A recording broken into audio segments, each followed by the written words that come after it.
नमस्कार मित्रांनो, हे बाबा मला भेटले तर वरळ्या फाट्याच्या पाठीमागं. मला जायचं होतं स्टेशनला आणि बाबाला जायचं होतं आपल्या सिंडिकेट बँकेजवळ. मला स्टेशनला न जाता मी पहिले बाबाला सोडायला आलो आणि नंतर बाबाला म्हटलं मी स्टेशनला जाईल.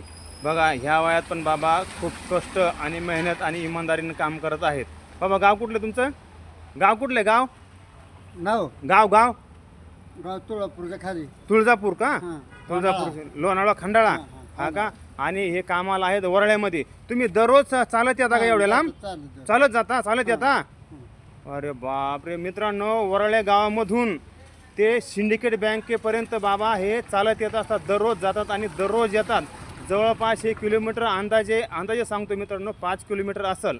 आज मला सहज बाबा रोडनी भेटले, दिसले. म्हटलं बाबा चला गाडीवर येता का? तर मी गाडी थांबवली. बाबा लगेच माझ्या गाडीवर बसले आणि मी बाबांना इथपर्यंत आणून सोडलं. मित्रांनो, तुम्हाला असे व्यक्ती कुठं जरी रोडनी समजा चालत दिसले तर कृपया त्यांना मदत करा आणि त्यांना त्यांच्या ठिकाणी पोहोचवा. मित्रांनो, वय झालेल्या बाबांना चालायला पण खूप त्रास होत असेल. बरोबर आहे की नाही बाबा? हां, कसं वाटलं तुम्हाला? मी तुम्हाला इथपर्यंत सोडलं तर चांगलं वाटलं ना? हां, तुम्ही दररोज असं कोणाला हात देऊन जात नाही मोटरसायकलवर? कोणाला पण हात द्यायचा मोटरसायकलवर आणि जायचं, जाणं येणं करायचं काय? आता जवळ आहे ना इथून तुमचं घर? घर जवळ आहे की इथून? आहे ना? चालतं, या. धन्यवाद. हां, भेटू परत.